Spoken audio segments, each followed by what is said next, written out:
Broadcasting from the Hair Salon corporate offices, it's the Suzanne Venker Show, where men and women are equal in value but wildly different by nature. Join us here every week when we challenge the culture's hugely flawed narratives regarding men, women, sex, and love. Today on the show, we're going to talk with Jeana Arnold about how to live a family-focused life. Like so many other women, Jeana grew up with all the usual trappings of feminism as it worked its way into her psyche. We're going to talk with Jeana about how she ultimately chose a different life for herself and how other women can be inspired to listen to their gut when mapping out their futures. And a couple of quick announcements. This year, I'm rolling out a plan to take the Suzanne Venker Show to the next level. My goal is not only to keep the show commercial-free, but to continue to provide you with incredible guests and ramp up promotion in order to expand the reach of the show. In order to do this, I'm going to begin accepting donations from listeners. Whether you're able to donate $5, $20, or $50 per month, your donations will go straight to funding this mission for my podcast. We're also now taking call-ins, so if you'd like to leave a voicemail with a question or a comment for me, which I may read and respond to on the podcast, call 314-391-8988. That's a free call to 314-391-8988. For information on both Patreon and the call-ins, go to suzannevenker.com/podcast. And now a quick shout-out to Kim and Kimberly for becoming Patreon subscribers. There's several different tiers that people can sign up for, and if you sign up for certain ones, you get shout-out on the show. So thank you very much, Kim and Kimberly. Appreciate it. Are you a woman who knows she wants to get married and have a family more than anything else, but you're hesitant to tell anyone because you fear the responses you'll get from your parents, your friends, or, well, just from about anyone else you tell? There's never been a more challenging time for marriage-minded women who want a simple life devoted to family rather than a full-blown career that takes them away from the home for the majority of their waking hours. Indeed, the conversation about work and family is almost always reduced to having one or the other rather than one as a main priority and the other as more of a side gig. The most recent data from Pew Research shows that 67% of mothers with children under 18 prefer either part-time work or none at all. And yet, the messages women get from the culture are decidedly different. Hi, my name is Beth, and I am 26 years old. I've never called myself a feminist, but little did I know I was part of one of their greatest goals, which is to get more women in the workplace. I graduated college with 2 engineering degrees, and my first job was traveling the United States.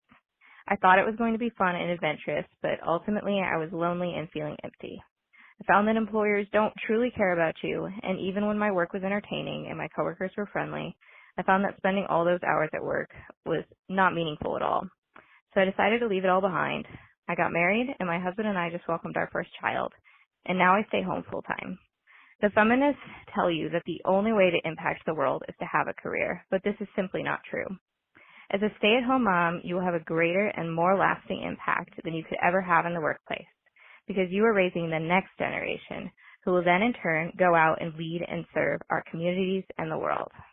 So that was from Beth, who had contacted me, and I had asked her to tell that story. And then I have another one here from a woman named Teresa, who writes, "By almost all feminist standards, I was the perfect success story.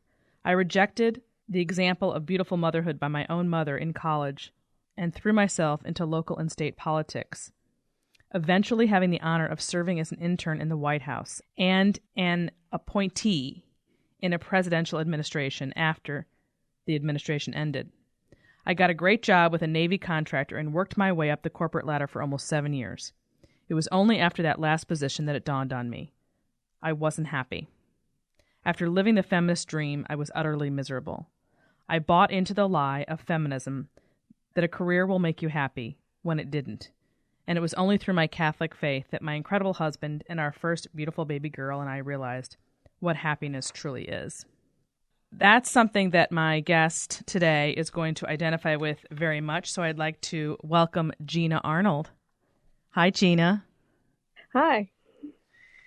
So, Jeana, I want you to tell my listeners a little bit how we got together and a little bit about your background, where you grew up, and what the messages you absorbed yourself, similar to what we just heard from these 2 ladies, were.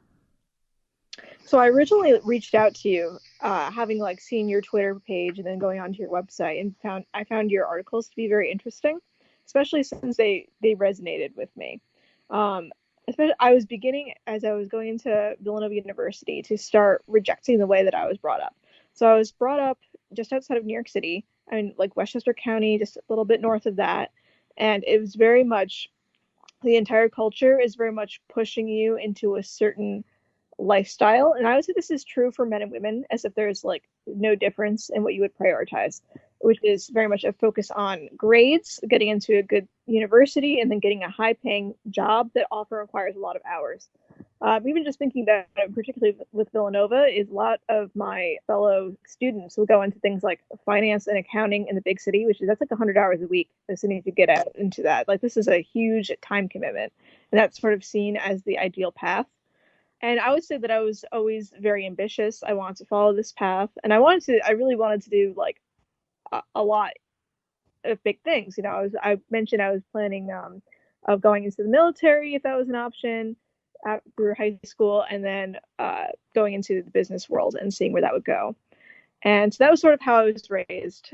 And it was only upon to Villanova University and different experiences I had while dating, and then also my Catholic conversion, that led me down a totally different path than I would have ever imagined for myself. Yeah, and we're going to come back to that Catholic piece, because obviously that was also in the previous gal's note. And so there's a significance to that, and I want to talk about that and how people who are not necessarily going down that route can still wind up in the same boat as far as rejecting the cultural messages.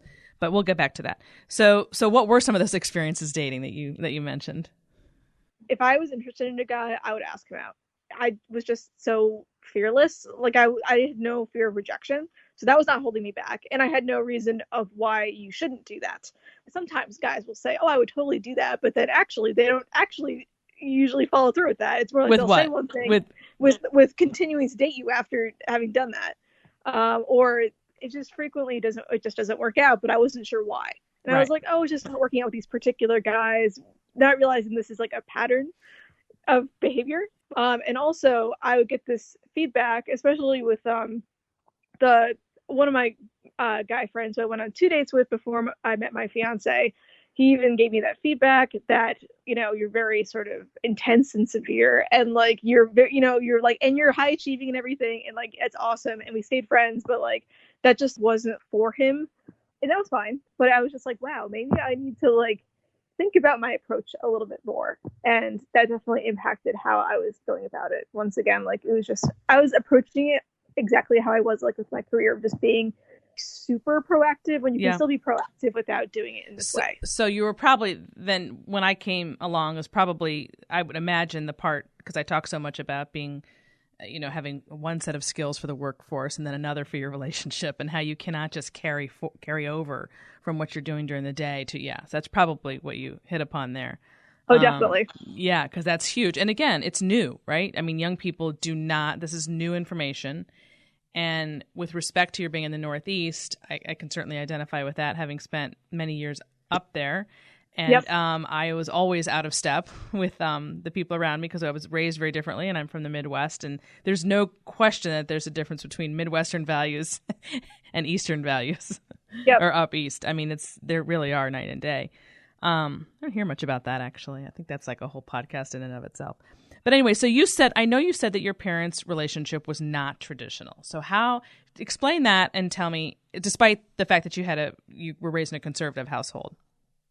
Yeah, so despite the fact that they were politically conservative, they just probably appeared more progressive from the outside, in that my mom worked full-time for IBM. She still does. She's been an IBMer all this time.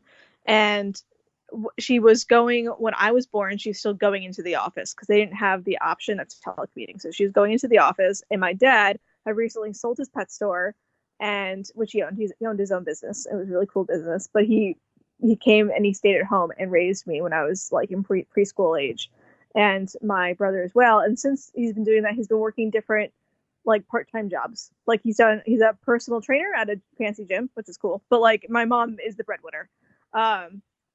So that was sort of how I was raised.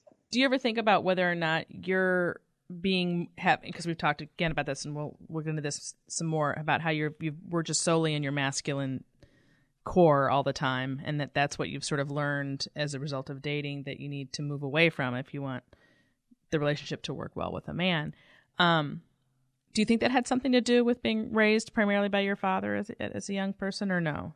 It could have been. Also, I would say it's like my biggest role model growing up was my grandfather. So like, and I saw him frequently. So like, I probably saw him like at least like 2 to 3 times a month. So like, we were not close. He was in Armonk, New York. So yeah, so like he was my biggest role model, even more so than my parents, as far as like who I identified with. And he was, very much like he was a leading businessman who, made it for himself. And like, that was sort of like the values that but I think my parents made a difference too. And men have told me that too, actually, like, oh, your parents do that. That makes so much sense now. Like, I'll be like, oh, well, I didn't really think about it that way. Yeah. But they've said that to me. Mm-hmm. That is interesting. So when did you know that you wanted a different life than the one you were groomed to adopt?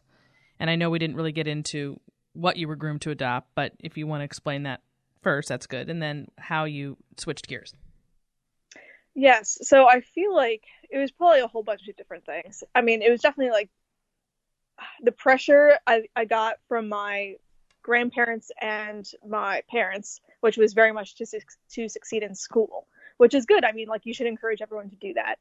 But like, it was so that you could go on and do all these like great things, which is great. Because once again, I was achieving at a very high level. So I can understand why they were encouraging me. So that was sort of like within the most immediate household. And then at the same time, then you get the options of, if like becoming something like a housewife would be seen as a hit in my status, I guess. Right. For example, if you graduate in the top 10 of your class, you usually don't stay home. I'm laughing. I'm sorry. I'm thinking of my daughter she was like you, and people expected her to go out and do something huge, and she's actually going to be an education major and teach elementary school. Yeah. And people are like, what? You're going to do what? I know. And it's just like, it's like so kind of sad. And it's also like, shouldn't you want high status people working as an elementary school teacher, for instance? I like, know. I know. It really shows the shift in values, because nobody would have been told that. I mean, a woman anyway, 40 years ago. Of course, that's... Yeah, like that wasn't a valuable thing to be doing, but of course it is. Of course it is. And of course, most women do it. And it is a traditionally female role, so there's that piece to it. But just from the other angle of thinking that, well, because you're so smart, you shouldn't be teaching young people, I'm very lost. Anyway, go ahead. Yeah, so it's sort of like, it seems like it wasn't going to be an option for, like, even I was thinking, like, once again, I have this very much, this is just my personality, and it came across. I was even thinking about it, like I was voted like most likely to succeed in high school, so I definitely gave off this like aura of like I'm accomplishment, going places.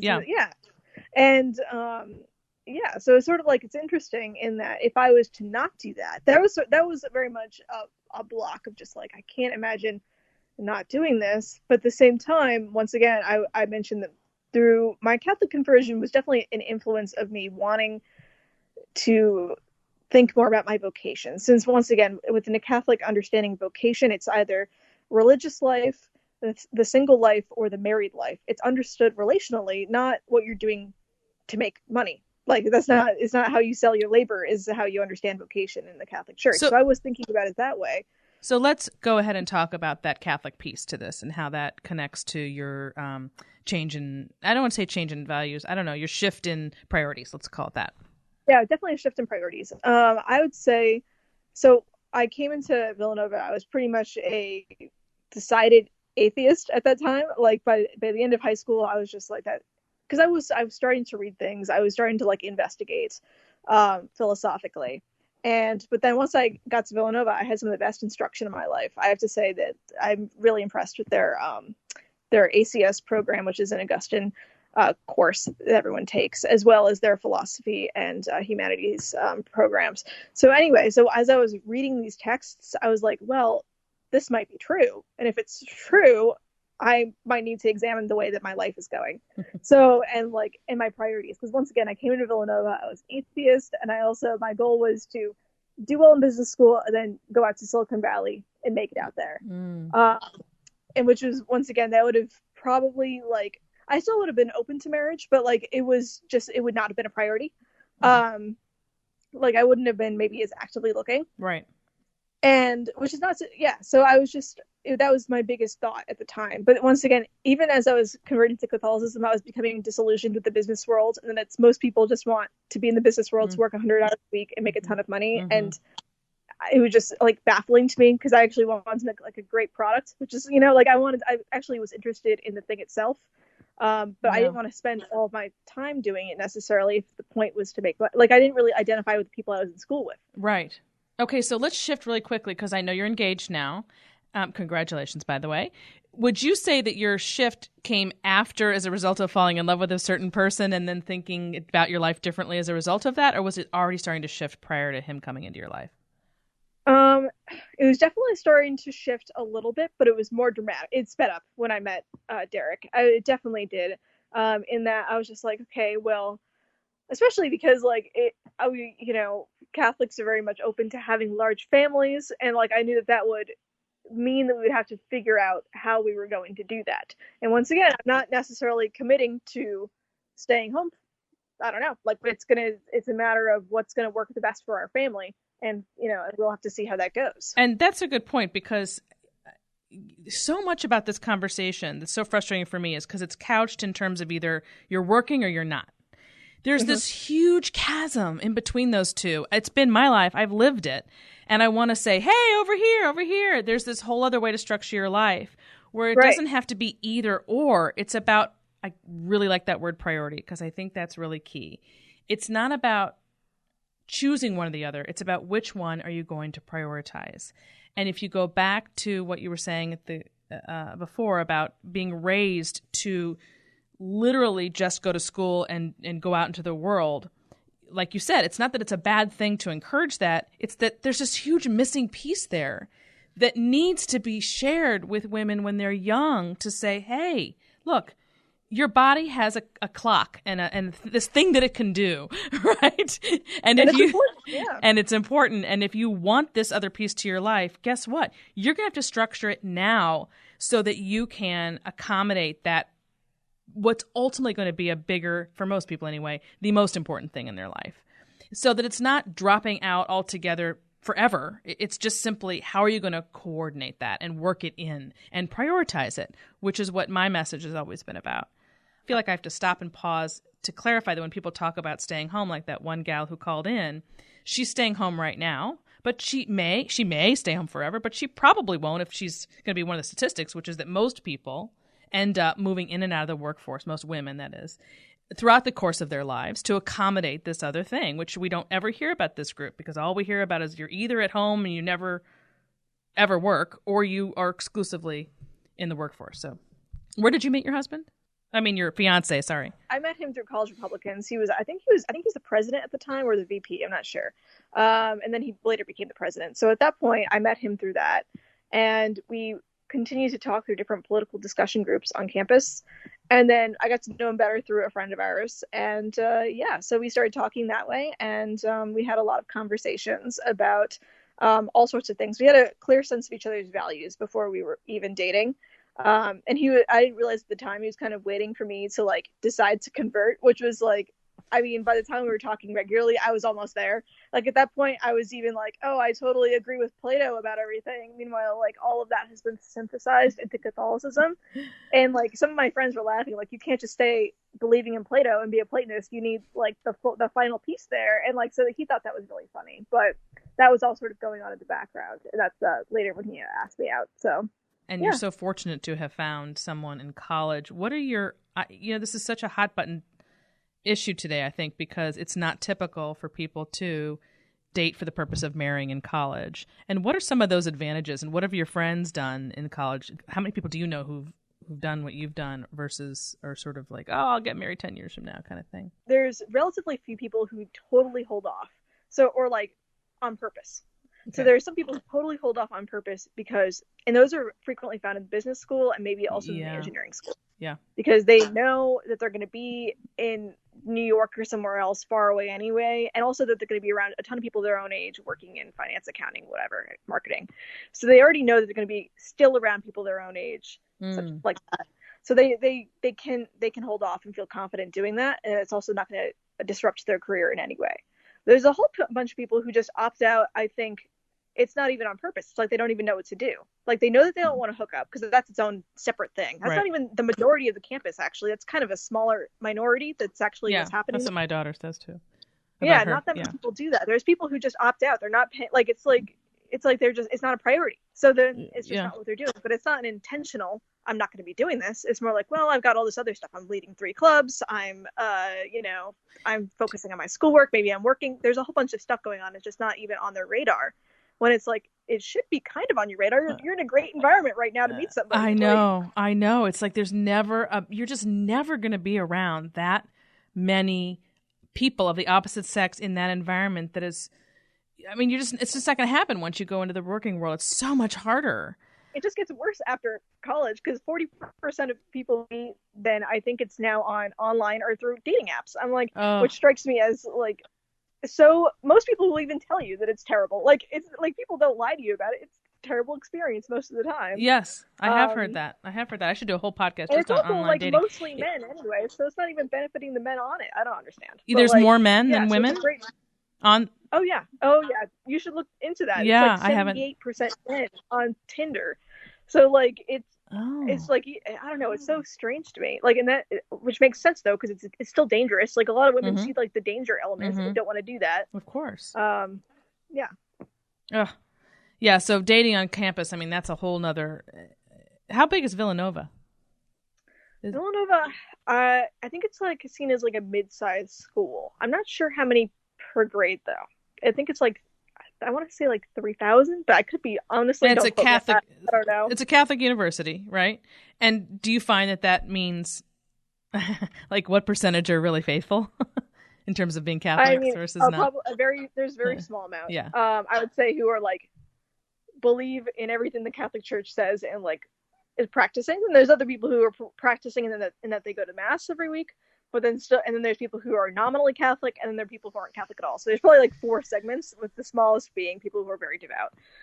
So let's remove the Catholic piece from this conversation. And I have 2 questions. One is, do you think you would have come to this conclusion without that? Which I know that's kind of hard to answer because you don't know, because that's not what happened. But also for those of your friends, for example, who aren't Catholic and who aren't religious, what can they do to come to the same sort of conclusion about these priorities without that? Right. So like, I think that I actually would have come to very similar thinking about this, partially because I was not willing to do, like, I never bought like the feminist thing about like casual sex at all. Like that just struck me as like, once again, it struck me as dangerous. Yeah, like it strikes me as just dangerous at like multiple levels. Yep. And I'm definitely grateful for my parents. They definitely instilled that in me. Like, this is a bad idea. Like, don't do that. Like, good. Like this is not good. And also, so then I was already, I was called a prude before. So I was like, okay, well, and then it was almost like the Catholic piece about being careful with that was appealing to me, actually, more than anything else. Like, I was like, well, I can't let that be the reason for my conversion. Once again, it took me 2 years of study, but like that was actually appealing to me. So you mean that it gave you a home for those beliefs? Is that what you mean? For example, exactly, because it would have been much harder to explain to a guy. Yeah, I see. I see. Reasoning, yeah, especially. Oh, like, okay, like I don't want to be doing that. Like, I just met you. Like, can you understand where I'm coming from with this? Like. It's so unfortunate because we've done this to ourselves, we meaning women, because men would never have even thought 30, 40, 50 years ago to ask/expect sex on the first date. And now it's flipped to such a degree where they actually think there's something weird about you if you don't. Yeah, so it's like, okay, well, so I already knew, and that was like, I feel like, once again, I was always like, I ended up, because I always met these men that I was interested in more conservative spaces anyway, they're usually more accommodating of that, I think, as an idea. Like, I wasn't too worried about that. But yeah, so like that was a factor. I think that I would have come down a similar path even if I didn't convert. I think that would definitely would have happened. Although I think it would have been harder to find a good guy. Like, I feel like a lot of the really great guys tend to be somewhat religious. So yeah, and of course, if you graduated from college and gone out into the world, it might have taken 5 more years, to because the pool is it's not concentrated there on campus the way you had it. Mm-hmm. Yeah. So what kind of messages or advice would you give to someone who says they think like you, but they're just not Catholic or they're not religious? When you got married, things were perfect. You were both in love and life was good. Then somewhere along the line, everything changed. She changed, or maybe he did. Either which way, now your relationship feels, well, hard. I coach husbands and wives who feel lonely, disrespected, or misunderstood in their relationship. So many women today are desperate for their husbands to step up to the plate, to make a decision and to stick to it, to lead rather than to follow. Ladies, you have the power to make it happen. Men respond best to women who are grounded in their feminine core. As for husbands, so many of them want their wives to stop nagging and to just trust them, to smile more and to complain less, to look at them the way they did when they were first dating. Men, you have the power to make it happen. Women respond best to men who are grounded in their masculine core. The secret to lasting love rests in the masculine-feminine dance. Once you master it, your relationship will no longer be difficult. You'll be moving with the biological tide rather than against it, and that makes marriage smooth sailing. If you're struggling in your relationship, if you feel frustrated or alone, I can help. Just go to SuzanneVenker.com, that's SuzanneVenker.com, and click on the coaching button at the top. Don't wait another minute to acquire the mindset you need to find love and to sustain it. It's so much easier than you think. That's SuzanneVenker.com. What kind of messages or advice would you give to someone who says they think like you, but they're just not Catholic or they're not religious? Right. So I would say that, like, you should just be like, if you're in college, if you're college age, you should just like be aware that there are guys who probably also feel the same way and that you do. And like, you need to like kind of put yourself out there in some way. I'm like an advocate for like joining clubs that have men in them. Like, there's sometimes women will just join clubs that are like sororities, which is like, that's not, honestly, it's not always a wonderful way of meeting guys. You can meet guys if they're connected with a frat, but there's other groups that naturally there's a connection between the two of them because they're like 50-50 or something like that. It's something that you're interested in. That's at least a point of connection. And to just like, this should be on like something that you can prioritize, and it's not regressive to do so. It's not regressive to be aware of your surroundings of maybe there's a guy that I'm compatible with while I'm in school. And once again, it's not regressive to be like, it's because once again, you're still going to college with an idea of something that you'll do afterwards because you don't know if it'll work out. So like, it's not like you're going to college with the sole idea of finding your husband. Like, I also think it's good to get this out right away when you're dating so you don't waste time. I think there's a lot of time wasting going on with people who are dating other people that you could find out way early on whether or not that person's on the same page as you values-wise and work and family issues and all of that without spending a year falling in love, having sex, trying to disentangle yourself. Maybe you live with them, that whole thing.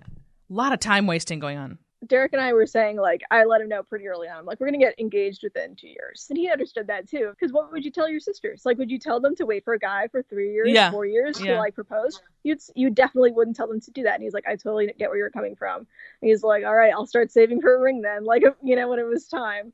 You have to be on the same page that you're dating to get married and that you're not dating to just use the other person. Definitely.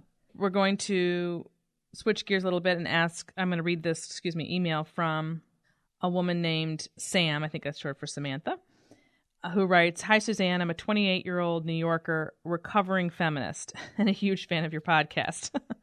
I know you've touched a lot on this, but I would love it if you talked about the harmful psychological effects of feminism on women.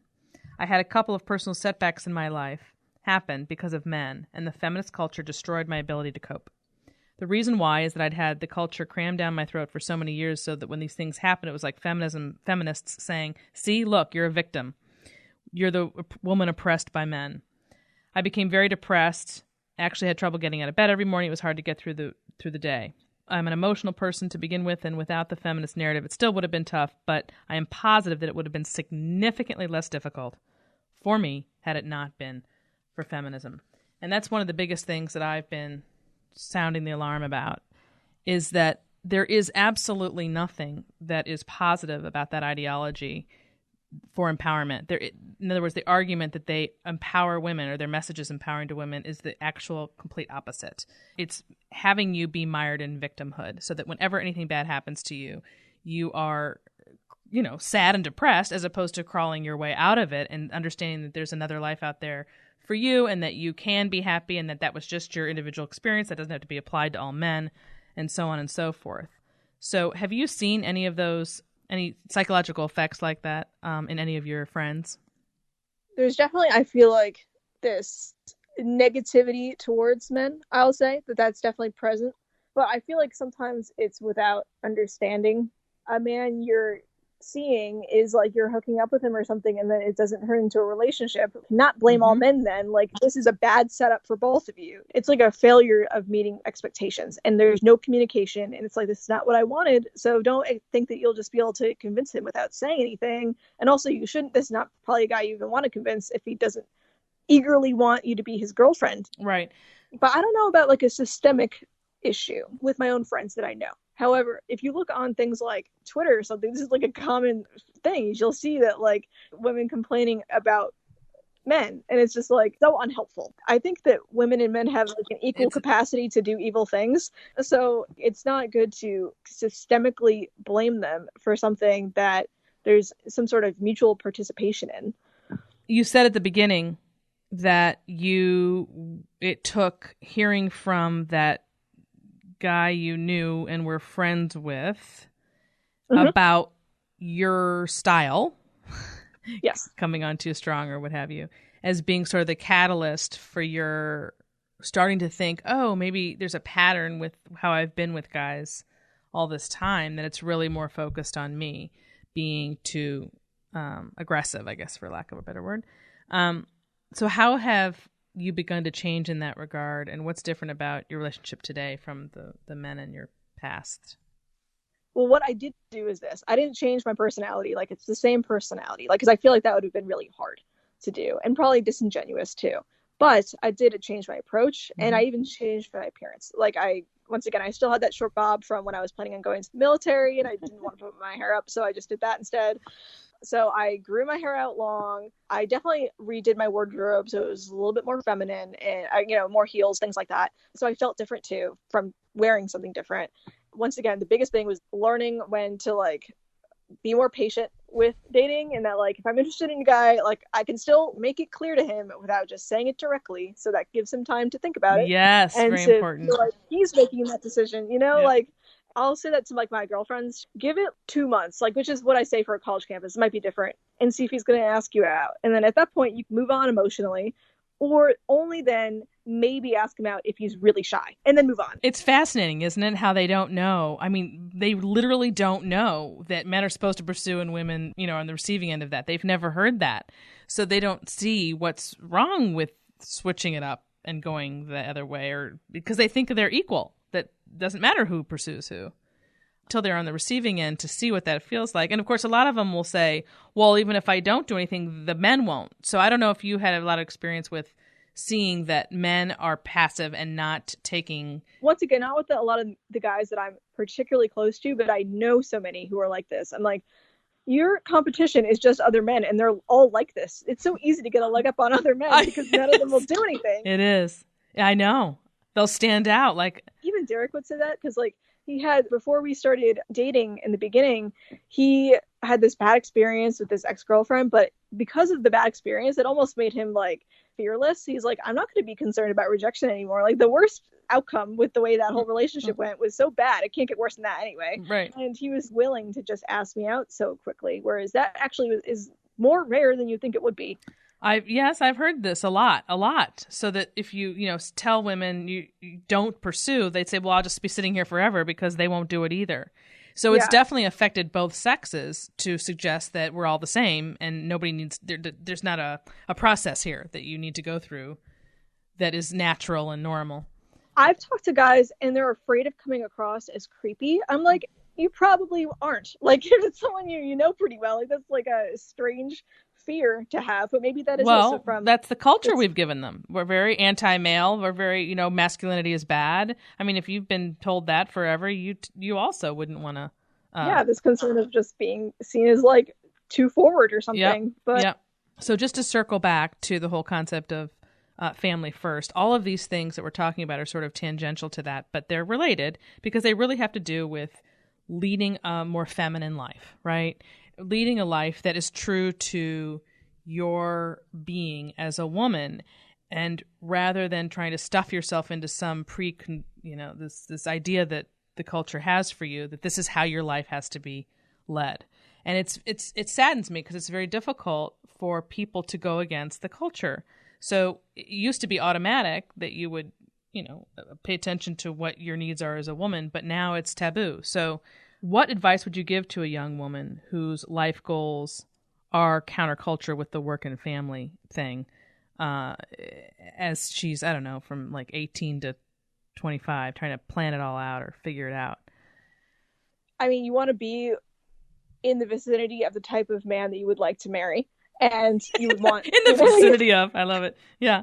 Particularly if you want to marry, maybe a guy in the military, it's maybe a good idea to go to a school with an ROTC unit, like Villanova or Penn. You know what I mean? It's a good idea to go there. But once again, and you can always have, you don't know if you're going to meet your guy in college. Do your studies. Don't not prioritize that. Keep that as a priority. I think you should try to be in the vicinity of the type of guy that you'd be interested in. And when you go on dates, make it clear of what your priorities are pretty early on. And you don't have to slam it down his throat. You want to get married right away, but just, this is why I'm dating. These are the expectations. It's not going to be a hookup deal. It's not going to be friends with benefits. This will be real dating with a end in sight. And I think people are afraid of that. They think you're dating, you're supposed to be very trepid and you don't want to say what you're really thinking about what you're hoping for. And of course, meanwhile, you're sitting there thinking it and hoping for it anyway. You might as well just be honest about what it is you're looking for. There's no harm in putting on the table what your purpose, like you said, is of being with this person. And I think that would come through really quickly if you going back to what I was saying about wasting time. It may feel uncomfortable to you, but you're doing yourself a disservice by not doing that, because you're going to end up cycling through more people than you need to if you could just be more, on the up and up about it. Yeah, definitely. Yeah. And then just recognizing that it's really the people that, in my opinion, do not follow the culture who end up winning out in the end. Of course, we don't hear from them as much, which is part of the reason I'm doing this particular podcast, is because I want people to hear from people who are not following the culture and how it's working out for them. I think that's extremely important. The idea of prioritizing family, that's also a masculine ideal, in that you're prioritizing work so that you can provide for a family, which is interesting in that Derek has been so praised for getting engaged young. He was 23 at the time when he proposed, and I was 22. Until they met Derek, they were like, "Oh, are you sure?" "Yes, I'm sure." "Yes." And then I'm sure it's going to be the exact same way when we have our first kid. So proud of him for being a father young and responsible and making all this money, but it's going to be like, "Oh, well, are you sure if he wants to stay at home?" I just already anticipate all this. We're fine. That just shows you how much feminism has gotten into the culture to such a degree. People don't call it that. They don't even realize that they don't realize that they're saying that and thinking that because they've been acculturated to think that you have a lesser life if you're not creating an income. I mean, the value shift has been so deep that they don't think it through and follow through to how did that begin, because it wasn't this way 30 years ago. This is all new, really, relatively new. Well, this has been a great conversation, Jeana. I really appreciate your coming in and getting in touch with me. I thought it was just very important to have people hear from people like yourself and how different your life can be if you are willing to think outside the box. We need more Jeanas. It's been great talking to you. You take care of yourself and good luck. Awesome. Thank you. Thank you. And that ends this hour of the Suzanne Venker Show. Don't forget to tune in next week when we talk with Rose Skeeters, a psychologist from Pennsylvania who's horrified at the APA's war on masculinity and who believes that emasculation of men is hugely destructive to our society. And if you haven't done so already, don't forget to continue the conversation on Facebook, where we've set up a private group that you can join. Just type in the Suzanne Venker Show in the Facebook search bar and you'll find it. And if you have a question or a comment for me, you can email me at suzanne@thesuzannevenkershow.com. Thanks for listening, everyone. Have a great week.